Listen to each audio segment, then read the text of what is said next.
মোহাম্মদ যেটা বলতে চায় ওটা যদি আমি বুঝে মেনে নেই, আর আমার জনগণ যদি ওটা মানতে পারে, তাই আমার যে 2 নাম্বার চেয়ার, এই চেয়ার থাকবে না। নওগাঁবাসী বিবেক দিয়ে বলবেন, আবু জেহেল যে বিরোধিতা করেছিল না জেনে, আরো জোরে বলেন, জেনে শুনে বুঝে।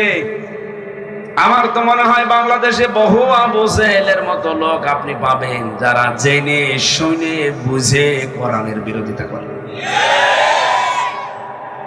টকশোতে যে মানুষগুলো বসে কোরআনের ভুল ধরে, ওরা কি মনে করছেন কোনো জ্ঞান নেই ওদের?